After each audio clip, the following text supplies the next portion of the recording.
Setiap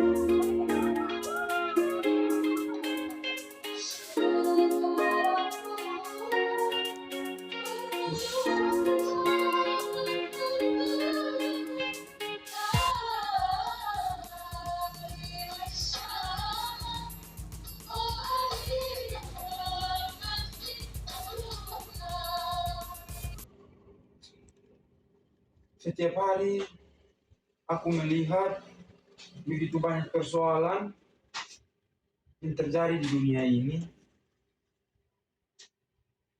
Ada penderitaan, ketidakadilan, kekerasan, dan banyak orang yang kehilangan harapan. Kadang aku bertanya, mengapa semua ini terjadi?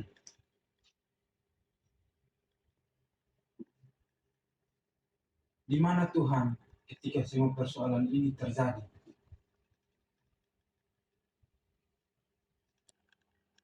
Sebagai orang percaya, aku sering mendengar tentang pengharapan kepada Tuhan. Tetapi, bagaimana sebenarnya pengharapan itu berbicara kepada dunia yang penuh seperti sekarang ini?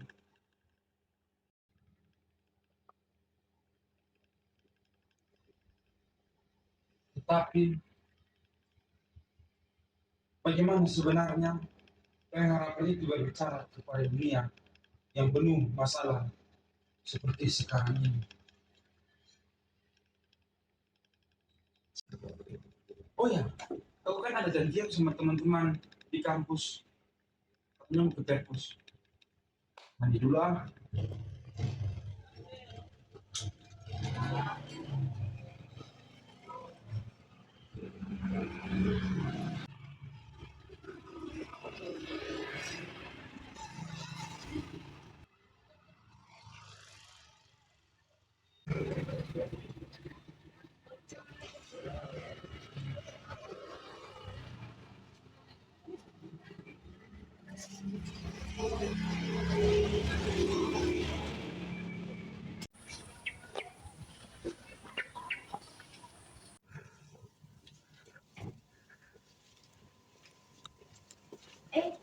Datang juga kamu Jo.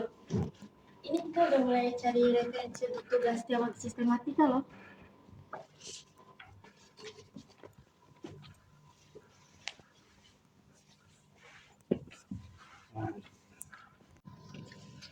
Bejo, kok kamu kelihatan banyak pikiran toh? Ada sesuatu yang kamu pikirkan? Iya, yes. Aku sedang memikirkan banyak hal tentang tugas-tugas TLS. Tadi aku juga sempat melihat berbagai berita tentang peperangan, kemiskinan, korupsi, kerusakan lingkungan, dan banyak penderitaan manusia. Aku jadi bertanya-tanya, apakah pengharapan yang diberikan gereja masih memiliki arti bagi kehidupan manusia saat ini? Nah, itu Jo yang menjadi pertanyaan menarik sekali. Nah, mungkin kita bisa ini menjadi pembahasan kita pada hari ini sembari kita mengerjakan tugas. Nah, teman-teman, saya juga masih bingung sebenarnya bagaimana gereja memahami penghargaan di tengah dunia yang penuh dengan penderitaan atau persoalan saat ini.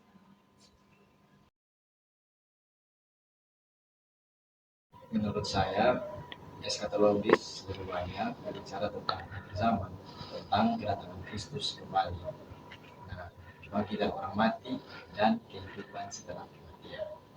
Tapi teman-teman, kalau berbicara tentang masa depan, bagaimana dengan manusia yang sedang mengalami penderitaan? Nah, apakah iman itu dia hanya mengajarkan kita untuk menunggu atau bagaimana? Memang banyak orang yang memahami eskatologi hanya sebagai pembahasan tentang akhir dunia, tetapi mungkin ada makna yang lebih luas daripada itu. Nah, karena itu jika pengharapan hanya dipahami sebagai sesuatu yang jauh di depan, bisa saja manusia menjadi pasif dan tidak peduli dengan persoalan dunia saat ini. Aku pinjam buku sistematikanya dong. Oh iya, ini.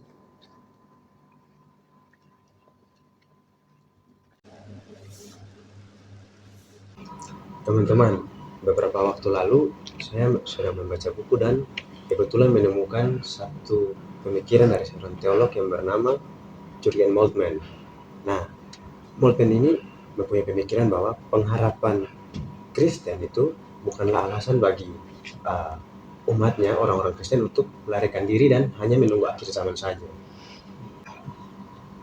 Maksudnya bagaimana?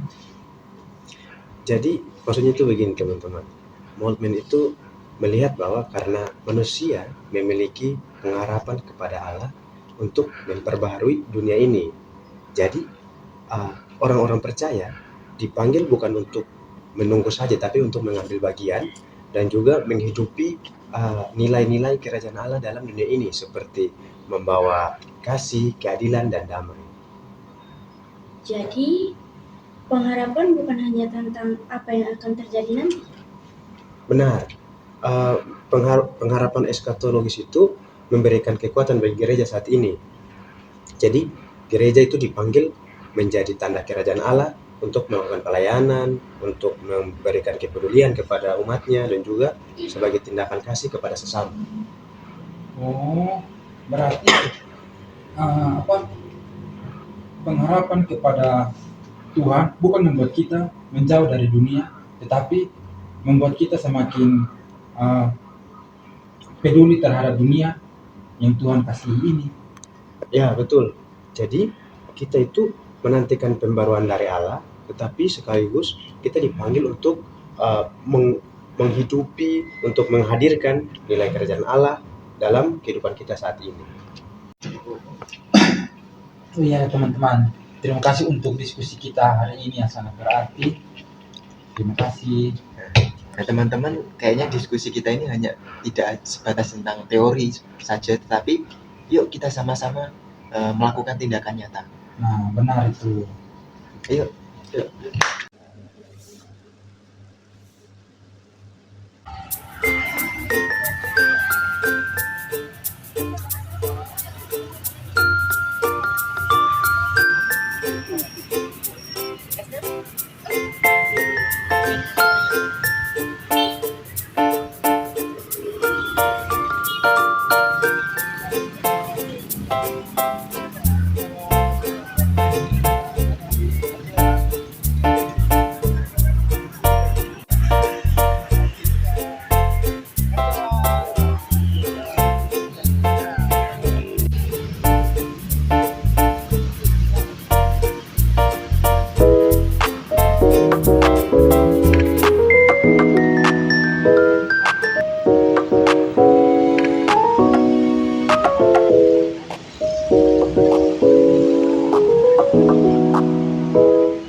Ini ada sedikit berkat dari kami. Kamu sakit apa? Ya, seperti biasa anak kos, lambung Kamu ke dokter? belum. Ya, semoga cepat sembuh. Masih. Terima kasih Tuhan Yesus untuk kasih dan setiamu. Engkau boleh menjaga kami hingga saat ini. Tuhan Yesus, di saat ini kami telah menjenguk anakmu, Ellen. Armal memberkati dalam setiap sakit penyakit yang anakmu hadapi. Sekiranya dengan makanan obat-obatan yang anakmu konsumsi dapat menjadi berkat kesehatan anakmu itu Yesus, sehingga biarlah anakmu dapat beraktivitas sebagaimana mestinya dengan baik. Terima kasih Tuhan Yesus, amin. Cepat sembuh Ellen. Terima kasih. Yes.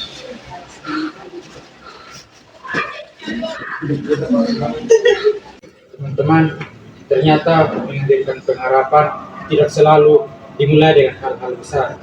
Bisa saja kita lakukan dengan hal sederhana dan kecil, namun itu semua bisa menjadi tanda kerajaan Allah. Nah, teman-teman, dari sini kita bisa mengerti bahwa ternyata memaknai pengharapan eskatologis tidak hanya tentang menantikan apa yang akan Allah kerjakan pada masa depan, tetapi juga tentang bagaimana kita sebagai gereja menjadi pembawa harapan bagi sesama melalui tindakan nyata yang kita lakukan. Oke teman-teman, kita masuk ke kesimpulan. Jadi pengharapan akhir zaman bagi gereja sekarang bukan cuma tentang soal kehidupan nanti, tapi bagaimana kita untuk hidup di tengah kehidupan, di tengah penderitaan, di tengah ketidakadilan, dan hilangnya harapan. Dan gereja dipanggil bukan hanya memberikan harapan, tetapi juga menjadi bukti nyata harapan itu. Contohnya melalui tindakan kasih, melalui kita berpelayanan, melalui kita peduli terhadap sesama, serta perbuatan yang membawa keadilan dan damai. Kita menghadirkan tanda-tanda kerajaan itu.